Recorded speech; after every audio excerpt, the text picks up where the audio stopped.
2,500억 원대 펀드 환매 중단 사태로 수사를 받는 디스커버리 자산운용 장하원 대표가 어젯밤 구속됐습니다. 해외 출장에서 제자를 성추행한 혐의로 기소된 전 서울대 교수는 국민참여재판으로 진행된 1심에서 무죄를 선고받았습니다. 경제협력개발기구 OECD가 우리나라의 올해 물가 상승률 전망치를 4.8%로 크게 올렸습니다. 물가 상승률이 이대로 현실화할 경우 IMF 외환위기 당시인 1998년 이후 24년 만에 가장 큰 폭을 기록하게 됩니다. 중국과 러시아가 북한에 대한 추가 제재는 미국의 일방적인 조처고 상황을 악화시킬 뿐이라고 주장했습니다. 북한은 무기 시험이 자위권 행사라고 주장했고 우리 측 조현 대사는 완전하고 검증 가능하며 불가역적인 비핵화를 촉구했습니다. 목요일인 오늘은 전국이 대체로 흐리고 수도권 등 전국 곳곳에 소나기가 내리겠습니다. 수도권과 충청, 호남 등 남부 내륙을 중심으로 최고 40mm의 소나기가 쏟아질 것으로 보입니다.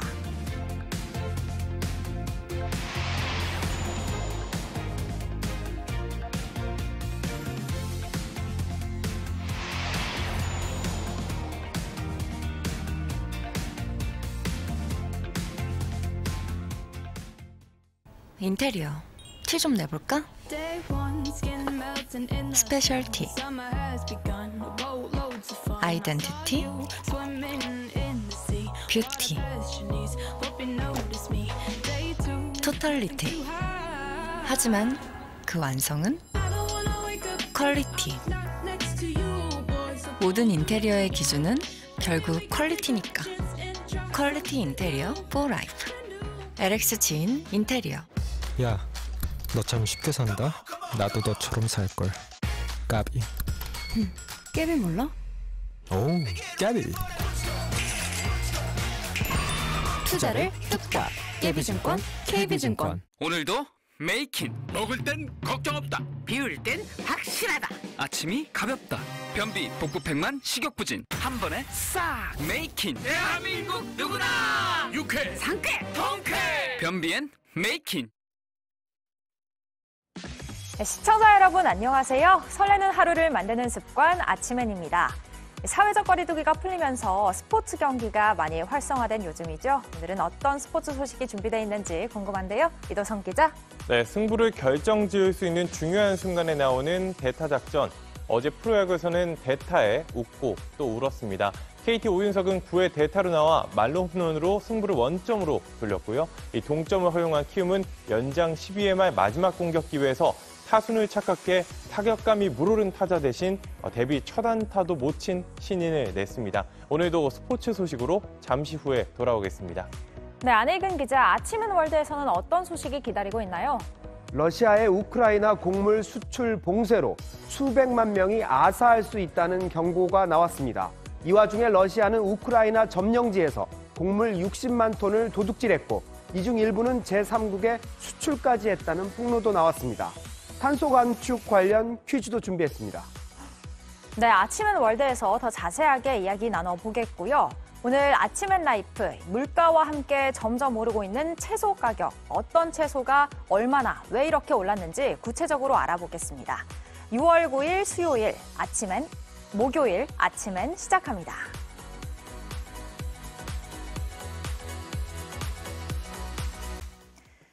2,500억 원대 펀드 환매 중단 사태로 경찰 수사를 받아온 디스커버리 자산운용의 장하원 대표가 어젯밤 구속됐습니다. 장 대표가 펀드의 부실 가능성을 알고도 판매했는지가 쟁점인데 법원은 도주와 증거인멸의 우려가 있다며 구속영장을 발부했습니다. 송우영 기자입니다. 구속영장 심사를 받으러 온 장하원 디스커버리 자산운용 대표가 말없이 법원으로 들어갑니다. 수사관 돌려받기 인정합니까? 대방역 펀드 특혜 의혹 인정하십니까? 피해자들에게 하실 말씀 있으신가요? 서울 남부지법은 어젯밤 도주와 증거인멸 염려가 있다며 장 대표에 대한 구속영장을 발부했습니다. 문제가 된 펀드는 2017년부터 2019년 4월까지 시중은행과 증권사를 통해 판매됐습니다. 하지만 이후 투자 위험성에 대한 안내가 부족한 불안전 판매와 부실 운용 등의 문제가 제기된 뒤 환매 중단 사태가 빚어졌고 투자자들은 2,500억 원대의 큰 피해를 입었습니다. 경찰은 장 대표가 신규 투자자의 투자금을 기존 투자자들에게 수익으로 지급하는 이른바 폰지 사기 수법을 쓴 걸로 의심하고 있습니다. 투자자들은 장 대표가 해당 펀드에 부실이 생길 수 있다는 걸 알고서도 이를 숨긴 채 판매해왔다고 주장해왔습니다. 고의적인 사기로 봐야 한다는 겁니다. 이 펀드에는 장 대표의 형인 장하성 전 주중대사와 김상조 전 청와대 정책실장도 투자한 걸로 알려졌습니다. 한편 법원은 같은 혐의로 수사를 받는 회사 임원 김모 씨는 구속하지 않았습니다. 혐의가 가볍지 않고 범행을 저질렀다고 의심할 만한 상당한 이유가 있지만 주거가 일정하고 증거인멸의 우려가 있다고 보기 어렵다고 설명했습니다. JTBC 송우영입니다. 해외 출장에서 제자를 성추행한 혐의로 기소된 전 서울대 서서문학과 교수가 국민참여재판으로 진행된 1심에서 무죄를 선고받았습니다. 서울중앙지법 재판부는 피해자의 진술이 일관되지 않고 번복되며 사건 직후 보낸 카카오톡 메시지 등에 비춰볼 때 합리적 의심의 여지 없이 혐의가 증명됐다고 보기 어렵다고 설명했습니다. 배심원단도 만장일치로 무죄 의견을 냈습니다. 앞서 피해자는 2019년 외국 학회 출장에 동행한 교수에게 추행을 당했다는 대자보를 학교에 붙였고 검찰이 기소하자 서울대는 이 교수를 해임했습니다. 피해자 측은 1심 판결을 결코 받아들일 수 없다며 항소 입장을 밝혔습니다. 무섭게 치솟는 물가가 지금보다도 훨씬 더 오를 거란 전망이 나왔습니다. 경제협력개발기구 OECD가 올해 한국의 물가 상승률이 5%에 육박해 외환위기 이후 최고치를 기록할 것으로 예상했습니다. 유미애 기자가 보도합니다. OECD는 경제전망 보고서에서 올해 우리나라의 물가 상승률 전망치를 4.8%로 제시했습니다. 지난해 12월 전망치보다 2.7%포인트 올려잡은 겁니다. 4.8%의 물가 상승률이 현실화하면 1998년 외환위기 영향으로 물가가 7.5% 오른 이후 24년 만에 최대폭이 됩니다. 이는 한국은행이나 KDI, IMF 등의 전망치를 웃도는 수치입니다.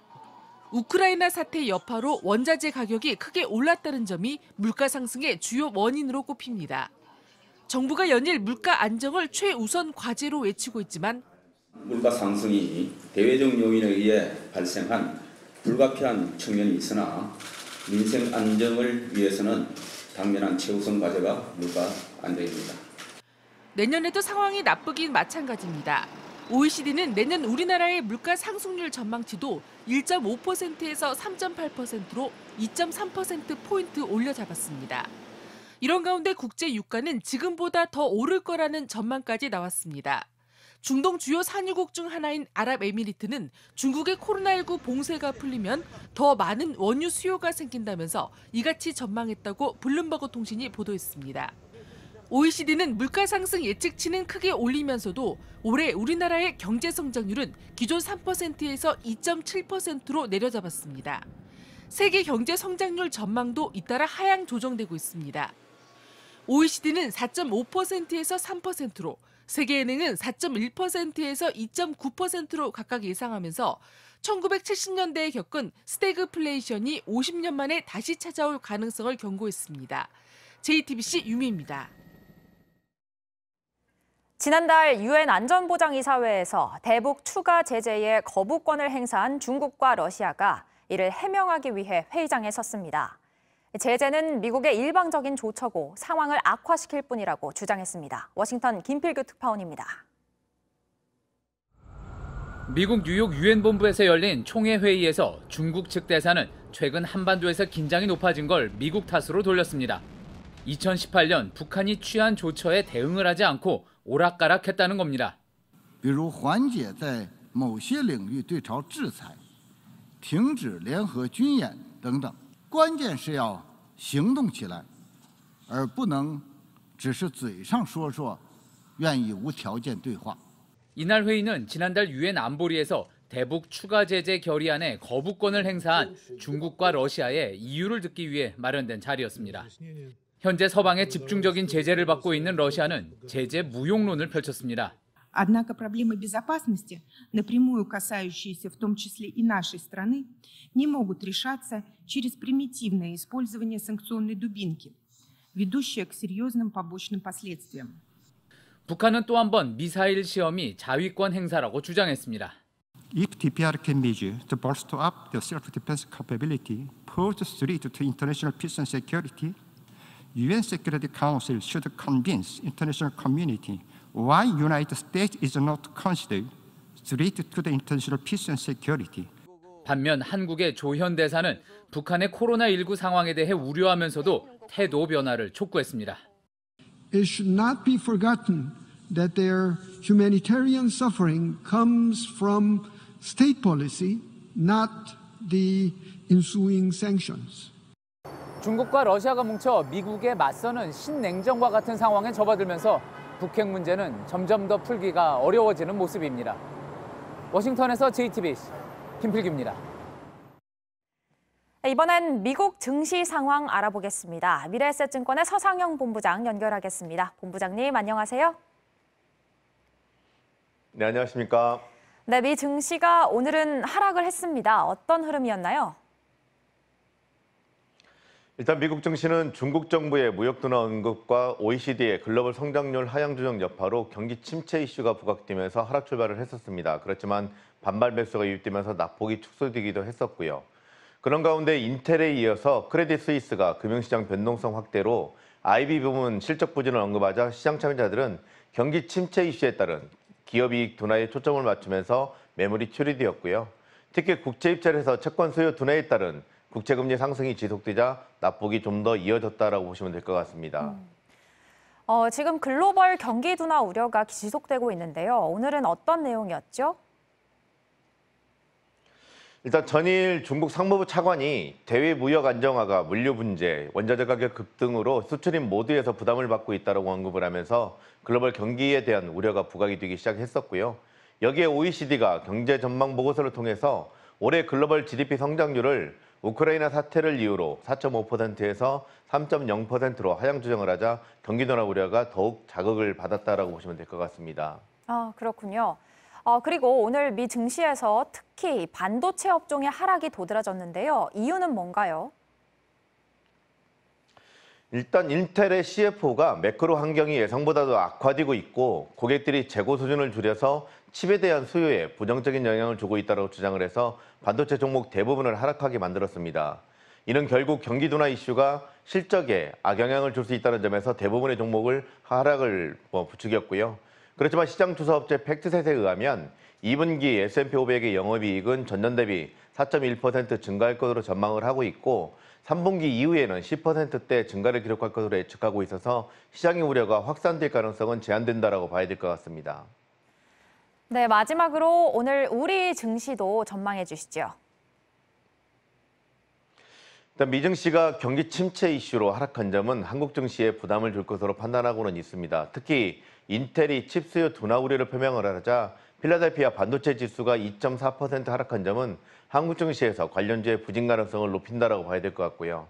이런 가운데 중국의 무역 수지에 주목할 필요가 있습니다. 발표 수치가 시장 예상을 하회한다고 해도 전일 선반영이 되었다는 점에서 시장에 미치는 영향은 제한될 것으로 전망되고 있고요. 오히려 예상보다도 양호할 경우에는 전반적인 투자 심리에 긍정적인 영향을 줄 것으로 기대를 하고 있기 때문입니다. 이를 감안해서 한국 증시는 0.3% 내외 하락 출발 후에 서머러션 만기를 앞두고 경기 침체 이슈와 중국 경기 부양 기대의 충돌로 변동성이 큰 하루가 될 것으로 전망을 하고 있습니다. 네, 지금까지 미래에셋증권의 서상영 본부장이었습니다. 말씀 감사합니다. 윤석열 대통령이 검찰 편중 인사란 비판에 대해 과거엔 민변 출신들이 도배했다며 문재인 정부 때도 그랬다는 취지로 답했습니다. 이전 정부를 실패로 규정하고 그렇게 하지 않겠다고 한 윤석열 정부인데 이전에도 그랬다는 반박 논리를 편 겁니다. 여권에선 이복현 금융감독원장 임명을 금감원 개혁을 위한 거라고 주장했습니다. 강희연 기자의 보도입니다. 윤석열 대통령은 측근인 이복현 전 검사를 신임 금융감독원장으로 임명했습니다. 이로써 정부와 대통령실 내 15개 요직이 검찰 출신들로 채워졌습니다. 검찰 편중 인사란 지적이 나왔지만 윤 대통령은 정면 반박했습니다. 과거에 민변 출신들이 아주 도배를 하지 않았습니까? 미국 같은 나라 보면은 그런 그 거버먼트 어토니 경험을 가진 사람들이 정관계에 아주 폭넓게 진출하고 있습니다. 과거 문재인 정부에서 당시 최강욱 청와대 공직기강 비서관, 황희석 법무부 인권국장 등 청와대와 법무부 등 요직에 민변 출신들을 잇따라앉힌 걸 언급한 겁니다. 하지만 정치권에선 과거 정부가 비판받은 점을 끌어와 자기 합리화의 근거로 삼았던 지적도 나옵니다. 사회단체 아닙니까? 그리고 본인이 다르게 하면 되는 것이지 전 정부가 이렇게 했으니까 나도 할래. 이거 얼마나 일차원적인 접근입니까? 윤 대통령은 이복현 금감원장 인선도 능력에 근거한 적절한 인사였다고 강조했습니다. 금감원과의 협업 경험이 많은 사람이고 금융감독 규제나 시장 조사에 대한 전문가이기 때문에 저는 아주 적임자라고 생각합니다. 여당은 이 원장 인사의 배경엔 금감원 개혁 문제가 있다며 엄호했습니다. 금융감독에 부여된 고유 기능을 제대로 수행하지 못했을 경우에는 외부 인사를 수혈해서 개혁을 할 필요가 있다. 저는 그렇게 생각을 하고 있습니다. 대통령실 관계자도 금감원의 여러 감독 기능이 광범위한데 그에 대한 개혁을 해보란 취지로 임명했을 거라고 설명했습니다. 인사 당일엔 언급하지 않던 배경을 다음 날 꺼낸 건 검찰 편중 인사를 의식한 것 아니냐는 해석이 나옵니다. 하지만 민주당은 검사가 금융산업을 관리할 역량이 된다니 가당치 않다고 맞받았습니다. 오로지 검사 경험 그리고 대통령과 친분만이 인사의 기준이라니 기가 막힙니다. JTBC 강연입니다. 전직 대통령 이명박 씨가 건강 문제를 이유로 교도소에서 나가게 해달라고 요청했습니다. 삼성으로부터 뇌물을 받고 다스를 통해 돈을 빼돌린 사실이 인정돼 징역 17년형을 확정받은 이명박 씨는 지금까지 2년 반 정도 복역했고 벌금은 80억 원가량 남아 있습니다. 이지혜 기자입니다. 새빨간 거짓말입니다. 저는 그런 삶을 살아오지 않았습니다. 17대 대통령 선거 직전 이명박 씨는 자신의 다스 관련 의혹을 전면 부인했습니다. 특검까지 같은 결론을 내리며 묻힐 뻔했던 사안은 2018년 검찰 수사로 실체가 드러났습니다. 윤석열 대통령이 당시 서울중앙지검장, 한동훈 법무부 장관이 중앙지검 차장검사로 수사를 진두지휘하던 시기입니다. 이 씨는 회사 돈을 횡령하고 삼성 등으로부터 뇌물을 받은 혐의로 재판에 넘겨졌습니다. 2년 반 만인 지난 2020년, 대법원은 징역 17년에 벌금 130억 원, 추징금 57억 8천여만 원을 선고한 원심을 확정했습니다. 빼돌린 비자금만 252억 원, 삼성으로부터 받은 뇌물 액수는 89억 원이 인정됐습니다. 다스 실소유는 이 씨고 대통령 되기 전후 사적 이익을 취한 걸 모두 인정하며 오랜 논란에 종지부를 찍은 겁니다. 지난 3월 사면론이 제기되자 20만 명 넘는 국민들이 반대 청원을 올린 것도 이 때문입니다. 결국 문재인 전 대통령은 사면권을 행사하지 않았습니다. 전직 대통령 박근혜 씨 특별 사면 당시 박범계 전 법무부 장관도 이 씨의 경우 사안의 내용이 다르다고 선을 그었습니다. 이런 가운데 국회에선 이 씨에 대한 특별 사면 논의가 다시 시작되고 있습니다. 권성동 국민의힘 원내대표는 국민통합 차원에서 사면이 필요하다고 한 반면 박홍근 더불어민주당 원내대표는 사면권 행사는 대단히 신중해야 한다고 했습니다. JTBC 이지혜입니다.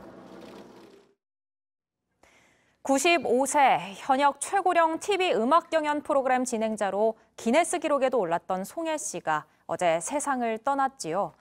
많은 분들이 고인을 추모하고 있는데요. 시민들은 내 이웃, 내 부모 같았다며 떠나보내기가 어렵다고 말합니다. 정재우 기자입니다.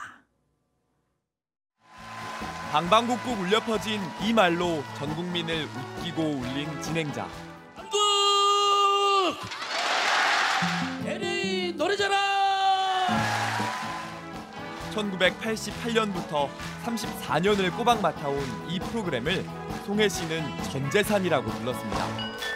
어른아이 할 것 없이 또 무대 위 아래 구분 없이 기쁨과 슬픔, 즐거움을 함께 나눴습니다. 안녕하세요. 1927년생 송혜입니다. 6.25 전쟁 때 고향 황해도 재령을 떠나 유엔군 상륙선을 타고 내려오면서 송복희에서 송해로 새 이름을 지었습니다. 팻마루에서 몸조심하라던 어머니의 모습을 70년 넘게 그리워했습니다.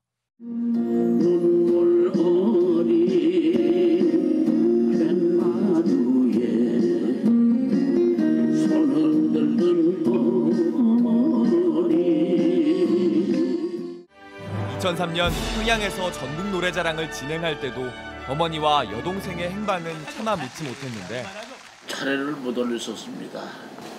생전에 계시지도 몰라서. 평생의 꿈은 고향에서 전국 노래자랑을 여는 것이었습니다. 두 차례의 문화훈장 수훈, 빛나는 순간에도 나는 딴따라라며 대중예술인의 자부심을 말했던 그에게 정부는 금관 문화훈장을 추서했습니다. 가진 건 없어도 행복한 인생 나는 딴따라. 언젠가 이별할 걸 예상했지만 이렇게 빠를 줄 몰랐던 후배들은 코미디언 협회장으로 글을 보냅니다. 노래하고 춤추고 박수치는 노래를 즐거움 삼아서 열심히 살아갑시다. JTBC 정재우입니다. 우크라이나 전쟁이 길어지면서 세계 식량 위기가 갈수록 커지고 있습니다. 이탈리아 외무장관은 우크라이나 항구가 계속 봉쇄된다면 수백만 명이 아사할 거라고 경고했습니다. 아침엔 월드, 오늘도 국제외교안보 심층 취재 담당하는 안혜근 기자 만나보겠습니다. 우크라이나가 곡물을 많이 수출하는 나라잖아요. 네, 유럽의 빵 바구니로 불리는 나라가 바로 우크라이나인데요. 평소 같았으면 우크라이나의 오데사와 마리오폴 등 항구에서 밀과 옥수수, 해바라기유 등이 대거 수출됐을 텐데요. 이게 정상적으로 수출이 이루어지지 않다 보니 곳곳에서 아우성이 커지고 있습니다. 루이지 디 마이오 이탈리아 외무장관은 취동이 유엔 식량농업기구 FAO 사무총장과 만나 식량 문제를 논의한 뒤 러시아가 우크라이나 항구를 봉쇄해 곡물 수출을 하지 못하게 하면서 수많은 나라에서 식량 위기가 발생하고 있고 이런 일이 계속된다면 수백만 명이 아사할 것이라고 경고를 했습니다. 식량난이 심각한 나라들에서는 벌써부터 피해가 커지고 있는데요. 유엔 아동기금은 만약 전 세계가 우크라이나 전쟁에만 정신이 팔려 행동에 나서지 않으면 아프리카의 뿔 지역에서 아동 사망이 폭발할 것이라고 경고했습니다. 아프리카의 뿔 지역은 아프리카 대륙에서 뿔처럼 삐져나온 소말리아와 에티오피아, 케냐 등의 나라들을 가리킵니다. 사태가 지금 굉장히 심각한데 러시아는 어떤 입장을 보이고 있죠? 러시아는 곡물 수출을 막고 있는 건 러시아가 아니라 우크라이나가 설치한 기뢰 때문이라는 입장인데요. 지난달 푸틴 대통령과 이 문제를 논의한 이탈리아 드라기 총리의 말 들어보겠습니다. Presidente Putin mi ha detto che i porti sono bloccati perché sono stati minati dagli ucraini e naturalmente sono stati minati dagli ucraini per impedire alle navi russe di attaccare l'Ucraina. 설사 오늘 당장 전쟁이 끝나더라도 이 기뢰를 치우는 데는 최소 6개월이 걸릴 것이기 때문에 식량난은 당분간 계속될 수밖에 없다는 암울한 전망도 나옵니다. 이런 가운데 러시아가 우크라이나 점령지에서 곡물 60만 톤을 도둑질했으며 일부는 제3국에 수출까지 했다는 우크라이나 농업 경영자 단체 간부의 폭로가 나왔습니다. 로이터 통신에 따르면 우크라이나 농업 생산자 조합의 데니스 마르추크 부회장은 이 곡물이 크림반도로 옮겨졌고 중동으로 해상 운송된다고 말했습니다. 당장 전쟁을 멈추고 기아 문제를 같이 해결해도 모자랄 시간에 계속 전쟁이 이어지니까 참 답답한 마음입니다. 다음 소식은 뭔가요? 독일 베를린에서 차량이 인파 속으로 돌진하는 사고가 일어났습니다. 현지 경찰과 소방당국에 따르면 수학여행을 온 교사 1명이 사망하고 8명이 중상을 입었습니다. 범인은 아르메니아계 독일인으로 현장에서 붙잡혔고 경찰은 고의성이 있었는지 여부를 조사 중입니다. 네. 그리고 또 마지막 소식도 전해주시죠. 네, 탄소 감축이 각국의 과제인데요. 예. 앵커는 소와 양에게도 이 세금을 물려야 된다고 보시나요? 근데 소와 양에게 물린다면 그걸 키우는 사람에게 물려야 될지 뭐 먹는 사람한테 물려야 될지 좀 애매하지 않을까요? 네, 애매한 일이 실제 뉴질랜드에서 일어날 것 같습니다. 뉴질랜드는 사람보다 이 소와 양의 마리수가 더 많은 나라인데요. 네. 축산 농가는 2025년부터 소와 양의 트림에서 발생하는 메탄가스에도 비용을 부과하기로 했습니다. 아, 트림에서 발생하는 메탄가스예요? 네. 좀 신기한 일이네요. 네, 지금까지 안일근 기자였습니다. 잘 들었습니다.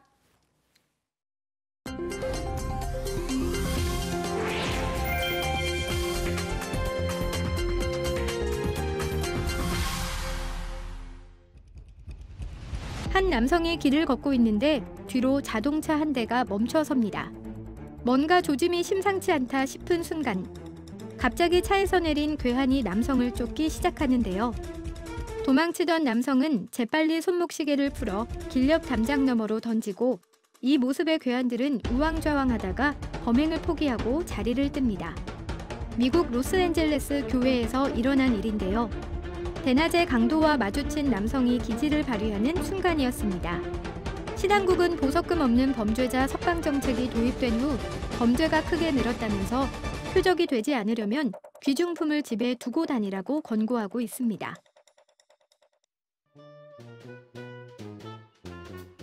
이래서 사람과 가장 비슷한 동물이라는 소리를 듣는 걸까요?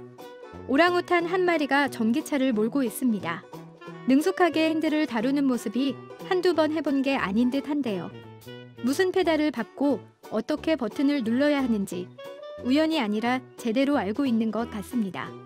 오랑우탄의 지능이 5살짜리 아이 수준이라는 말에 아랍 두바이의 조련사가 모기로 보상을 해가며 훈련시켰다는데요. 전기차뿐만 아니라 골프카트도 문제없다고 합니다. 흡사 영화 혹성탈출의 한 장면이 현실에 펼쳐진 듯 하죠? 이 정도면 대리운전 한 번 믿고 맡겨볼 만하지 않을까 싶네요. 다리 위에 서 있는 환한 표정의 사람들.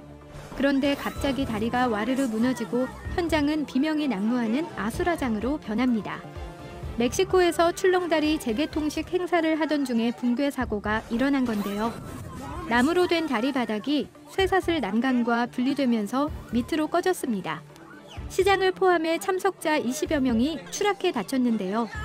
다행히 중상자는 없는 것으로 전해졌습니다. 당국은 인원 무게 초과 때문인지 아니면 건설 결함 때문인지 제대로 조사할 방침이라고 하네요. 지금까지 AI가 픽한 세상, 제나가 전해드렸습니다.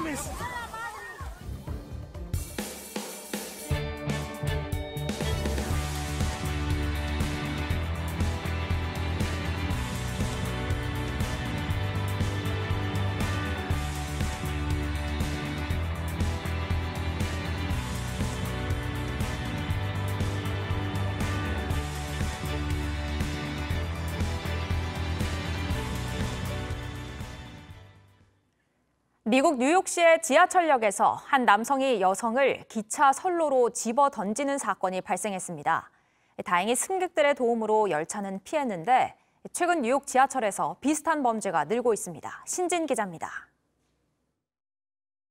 한 남성이 지나가던 여성을 거칠게 붙잡더니 기차 선로에 집어던집니다. 남성은 뒤를 돌아 도망칩니다.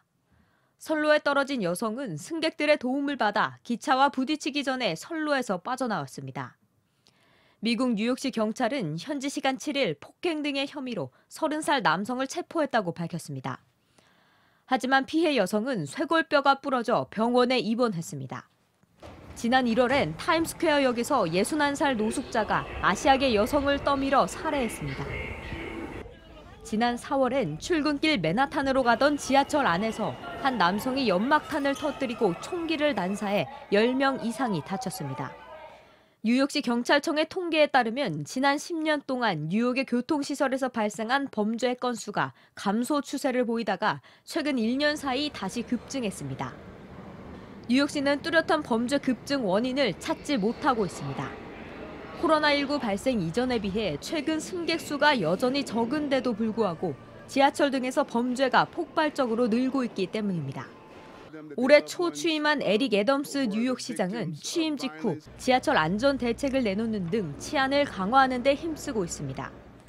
하지만 별다른 효과를 내지 못하고 있다는 평가입니다. 뉴욕에는 472개의 지하철역이 있고 매주 350만 명이 이용하고 있습니다. JTBC 신진입니다. 소상공인들이 가게 밖으로 나왔습니다. 직원에게 줘야 하는 최저임금을 여유 있는 대기업과 여유 없는 소상공인에게 똑같이 매기는 건 부당하다고 주장했습니다. 사정에 따라 다르게 적용해야 한다는 건데 아르바이트생들은 반대합니다. 장서윤 기자입니다. 전국에서 식당, 카페 등을 운영하는 소상공인 500여 명이 국회 앞에 모였습니다. 최근 원자재값 상승으로 부담이 큰데 내년 최저임금까지 오르면 고용을 줄일 수밖에 없다고 말합니다. 모든 자재값이나 이런 부분들이 다 오르고 있는데 임금까지 다 올라버리면 저희는 정말 문을 닫고 1인 기업으로 다 돌아서고 그 또한 문을 닫을 거라고 생각이 듭니다. 때문에 최저임금을 업종별, 지역별로 다르게 적용해야 한다고 주장합니다. 소상공인의 25%는 최저임금보다도 못 받고 있는 실정입니다. 최저임금을 결정할 때 근로자의 생계비는 고려하면서 사용자의 지불 능력은 전혀 고려하지 않고 있다는. 현재 최저임금인 9,160원이 적힌 팻말이 두 체중계에 올라갑니다. 대기업 경영자의 체감 무게는 10kg, 소상공인은 100kg입니다. 같은 최저임금을 주더라도 소득이 상대적으로 적은 소상공인이 10배 더 많은 부담을 느낀다는 뜻입니다. 지역별 차등 적용은 근거 조항이 없지만 업종별 차등 적용은 현행 법의 테두리에서도 가능합니다. 하지만 실제 시행은 법이 도입된 1988년에만 이뤄졌습니다. 아르바이트 노조는 노동자 차별 정책이라며 조항을 아예 없애야 한다고 주장합니다.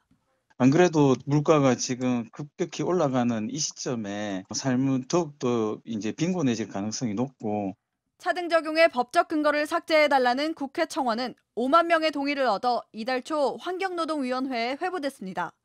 내년 최저임금은 8월 5일 최종 고시될 예정입니다. JTBC 장서윤입니다. 마트나 시장 갔다가 채소 가격 보고 깜짝 놀라시는 분들 많으시죠? 안 그래도 물가가 올라서 힘든데 오늘 아침엔 라이프에서는 채소 가격이 왜 이렇게 오른 건지 알아보겠습니다. 서효정 기자, 안녕하세요. 네, 안녕하세요. 네, 채소 가격 왜 올랐는지 알아보기 전에 어떤 품목이 올랐는지 먼저 살펴볼까요? 네, 대표적으로 양파와 마늘, 감자 이렇게 세 가지를 들 수가 있습니다. 우리가 식탁에서 흔히 볼 수 있는 것들이죠. 네. 이런 것들을 이제 노지 밭작물이라고 부르는데요. 이게 무슨 뜻이냐면 비닐하우스로 덮지 않은 땅에서 자라는 식물이라는 뜻입니다. 이 한국농수산식품유통공사에 따르면 이 감자 20kg 도매 가격은 39,600원으로 평년에 비해서 약 34%나 올랐고, 이 깐마늘 20kg은 175,700원으로 약 42% 뛰었습니다. 이 양파 15kg 가격도 19,800원으로 원래는 이제 만원대 초반이었던 평년 가격에 비해서 무려 92%나 올랐습니다. 와, 34%, 42% 올랐을 때도 놀랐는데 92%까지 오른 것도 있네요. 네. 그런데 왜 이 노지 밭작물 가격이 이렇게까지 오른 걸까요? 네, 두 가지 원인을 좀 찾아볼 수가 있겠는데요. 일단 일교차가 컸고 또 지난달에 유독 비가 안 왔기 때문입니다. 네. 우선 일교차가 크면 당연히 일조량이 적어지고 또 기온이 낮을 때가 많잖아요. 그렇기 때문에 성장하기에는 굉장히 안 좋은 환경인 건 맞고요. 또 지난달에 이제 기상 관측 이래 최저 수준이라고 할 정도로 비가 안 왔다고 해요. 맞습니다. 원래는 이 시기에 한 100mm 정도 평균적으로 넘게 왔다고 하는데 근데 지난달 2일부터 이번 달 1일까지 이 전국 평균 누적 강수량을 재봤더니 5.8mm에 불과했다고 하더라고요. 한 달 동안 그것밖에 안 온 거죠? 네. 그러니까 이게 사실은 평년의 5.6% 수준밖에 안 온 겁니다. 만약에 급수시설이 돼 있는 비닐하우스라던가 아니면 저수지물로 급수가 가능한 논에서 기르는 거라면 조금 가뭄의 영향을 좀 덜 받을 수도 있겠지만 이제는 이제 가뭄의 영향을 고스란히 받을 수밖에 없는 거죠. 감자나 양파를 비닐하우스에서 키우는 경우도 있지 않나요? 네, 맞습니다. 그런데 그런 것들은 이제 겨울에 기를 때 얘기고요. 예. 겨울에 기른 것들은 이미 다 수확을 했고 지금 이제 수확을 하고 있거나 아니면 앞으로 할 예정인 것들은 다 노지에서 재배한 것들입니다. 그러니까 지난달이 사실은 한창 알이 커질 시기인데 그때 비가 안 왔다니 뭐 당연히 이제 수확량 같은 게 좀 줄어들 수밖에 없는 거겠죠. 그렇군요. 또 양파 같은 경우에 제가 취재를 해보니까 올 초에 그 가격이 좀 폭락한 때가 있었거든요. 예. 그때 농민들이 밭을 다 갈아엎었다고 해요. 그래가지고 이제 전체적인 재배 면적이 줄다 보니까 당연히 수확량도 줄 수밖에 없는 겁니다. 아, 그런 일이 있었군요. 이 농사 짓는 분들에게 아무래도 이런 일에 대비해야 되니까 네. 이 가뭄 대책이 좀 마련이 돼 있을 것 같은데 어떤가요?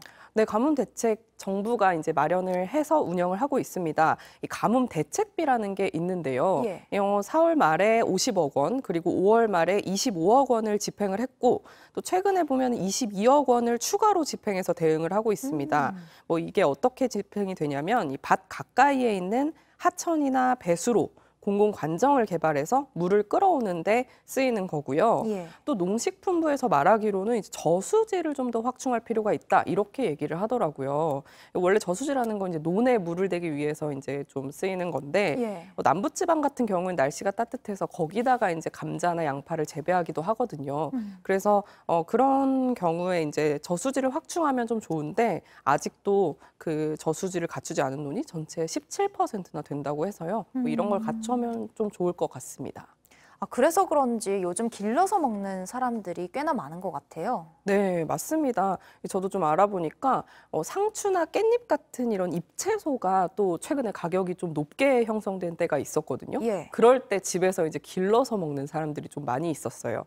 이제 롯데마트에서 조사해 본 결과 지난 1월에서 5월까지 그 매출을 분석을 해보니까 이 상추나 방울토마토 등의 씨앗 모종 매출이 전년 동기 대비 80%나 늘었고 배양토는 60% 늘었다고 합니다. 또 모종삽이나 원예 가위 같은 이 원예 공구 제품도 30% 성장했다고 하고요. 또 미니 화분과 배양토 씨앗이 포함된 이런 텃밭 세트 상품도 나왔을 정도라고 하니까 네. 뭐 굉장히 매출이 많이 늘었다고 볼 수 있겠죠. 또 혹시 김 앵커는 텃캐팅이라는 말을 들어보셨는지 좀 궁금한데요. 들어보셨어요? 처음 들어봤어요. 텃캐팅. 네, 저도 사실 이번에 처음 들어봤는데 이 텃캐팅이라는 게 뭐냐면 텃밭과 티캐팅을 합친 말이거든요. 네. 이게 신조어예요. 이 지자체에서 요즘에 이제 각 가정에 모종과 흙을 이제 제공을 하는 상자 텃밭이라는 사업을 진행을 하고 있는데 이게 굉장히 인기가 많아서 이 텃밭을 차지할 이거를 이제 받으려면 티캐팅을 해야 된다고 해서 텃밭 플러스 티캐팅 이래서 이제 텃캐팅이라고 부른다고 하더라고요. 이것도 오픈런을 해야 하나 봅니다. 네, 그 정도로 정말 이제 인기가 높다고 해요. 그래서 서울 같은 경우만 하더라도 올해 31,050개 상자를 분양했는데 뭐 거의 모든 지자체에서 다 이제 신청이 마감됐다고 하더라고요. 아, 그렇군요. 이렇게 길러서 먹는 방법 말고도 싸게 먹는 팁이 있다면 좋을 것 같은데 짧게 소개 좀 부탁드립니다. 네, 사실 요즘 정부에서 할인 쿠폰 제도를 시행 중이에요. 그래서 농수산물 사면 10,000원 한도 내에서 20에서 30% 할인을 해주고 있거든요. 온라인몰에서 사면 쿠폰이 발행이 되고 또 대형마트나 뭐 로컬 푸드 매장 이런 걸 이용할 경우에는 자체적으로 할인이 적용된 가격으로 살 수 있기 때문에 좀 참고하시면 좋을 것 같습니다. 네, 여기까지 듣겠습니다. 지금까지 서효정 기자였습니다.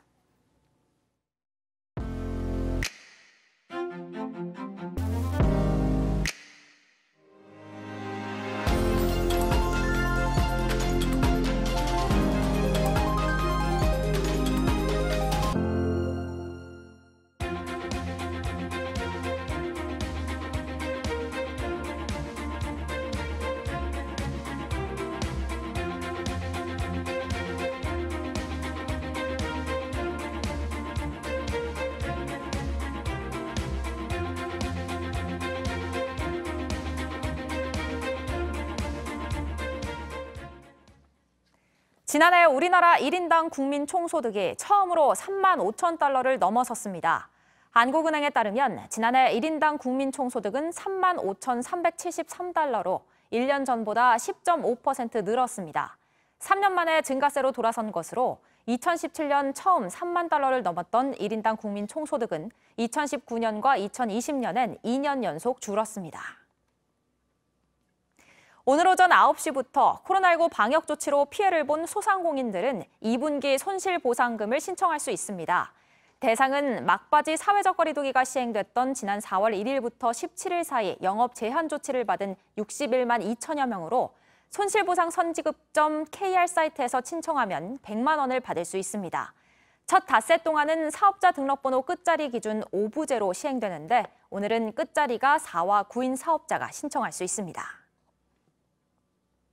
날씨입니다. 목요일인 오늘은 전국이 대체로 흐리고 수도권 등 전국 곳곳에 소나기가 예보돼 있습니다. 오전 중에는 서울, 인천, 경기와 춘천 등 강원 내륙에 5에서 20mm의 비가 내리겠고 오후에는 이들 지역을 포함해 충청과 호남, 경북 내륙에 최고 40mm, 제법 많은 양의 소나기가 쏟아지겠습니다. 낮 기온은 서울 25도, 광주와 대구 27도 등으로 크게 높지 않겠습니다. 저희가 준비한 소식들 여기까지입니다. 오늘도 함께해 주신 여러분 고맙습니다. 아침엔 JTBC.